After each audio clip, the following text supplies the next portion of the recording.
Lihavõtete puhul on tegu tegelikult ühe väga vana ja väga tähtsa kirikupühaga. Aga samas on ta endasse nagu sulandanud nii palju ka selliseid õige vanu, võiks öelda isegi paganlikke kevade vastuvõtu kombeid.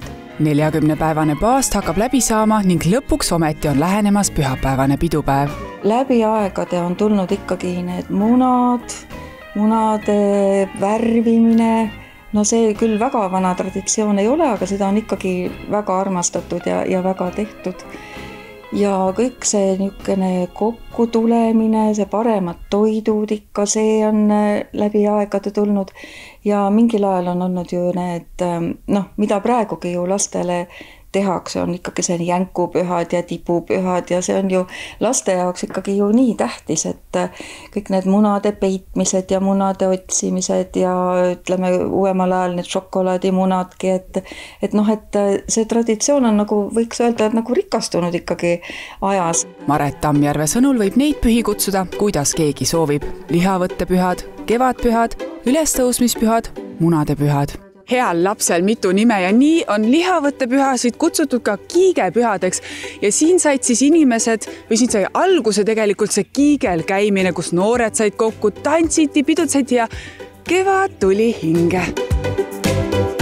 Lihavõtete juurde kuuluvad otse loomulikult ka maitsvad toidud ja mina olen enda kõrvale palunud eksperdi, kes teab toitudest nii mõndagi ning näitab mulle täna siis, kuidas sellist head munadepühade toitu muna lauale tegelikult saada, mida me siin täna näeme ja teeme? Tere, et täna me teeme veidikene ühte traditsioonilist ja ühte veidikene teistsugust stiili täidetud muna. Et meil siin oleme need munad niimoodi ära värvinud peedimahlaga ja siis teeme siia 2 erinevat sorti täidist. Mul on valmis tehtud siia, on tavaline munakollasega tehtud majonees pandud, sinepit, soola, nagu ikka käib.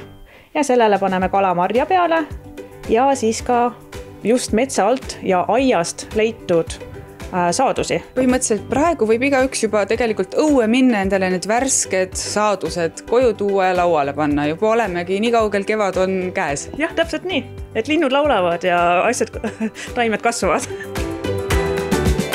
Traditsioonilised munad said valmis, kuigi tegelikult nad näevad välja nii ilusad, et nad ei olekski nagu lihtsad munad. Aga nüüd on see teine variant veel tegemisel, eks? Ma saan aru.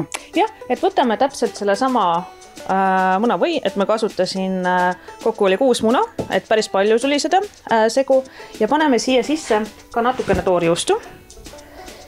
Ja nii. Ja siis, et ma tegin siin valmis, et niisuguse karulaugu pesto koos seedrimänni seemnetega. Ja siis, et põhimõtteliselt ongi karulauk, seedrimänni seemned ja oliivõli ja natukene soola muidugi.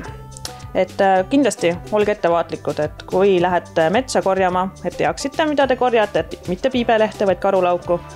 Ja kui ei ole kindel, et ärge parem korjage.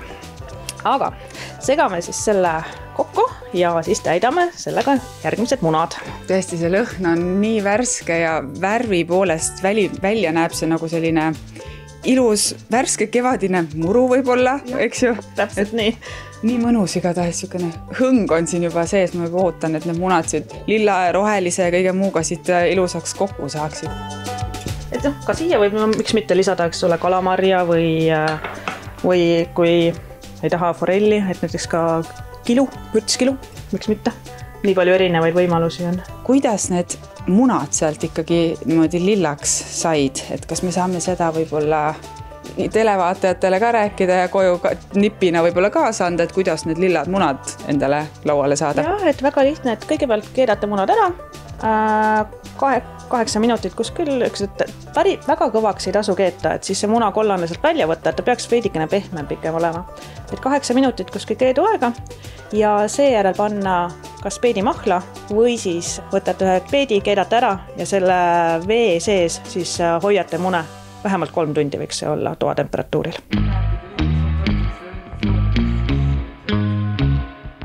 Üks väga huvitav pühade toit on kindlasti paša, mida ju tehakse ka kohupiimast. Et see on siis selline tõeline maiustus, mis koosneb kõigest kõige paremast ja rammusamast, on siis niisugune rammuskohupiim ja rammuskoor ja või ja rosinad ja sukaad ja mis sinna kõik käib, et see on üks tõeline uhke maiustus, mis ka kuulub pühade lauale.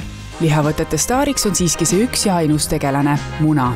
Setumaal on eriti ja õigeusklikud tähistanud seda väga suurejooneliselt, nemad on neid mune nagu isegi varunud sadade kaupa vahel nendeks pühadeks, sest neid mune peab sul olema kõigile ikkagi kinkida tuttavatele, sõpradele, noored oma kallimatele, kes kiigele lähevad, kiigetegijatele.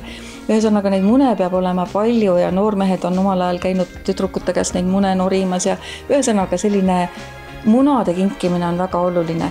Kõigi lihavõttepühade traditsioonidega saab tutvuda näiteks sel pühapäeval Vabaõhumuuseumis. Siis mängitakse mänge, värvitakse mune, koksitakse ning kõik võivad kevadet vastu võtta kiikudes.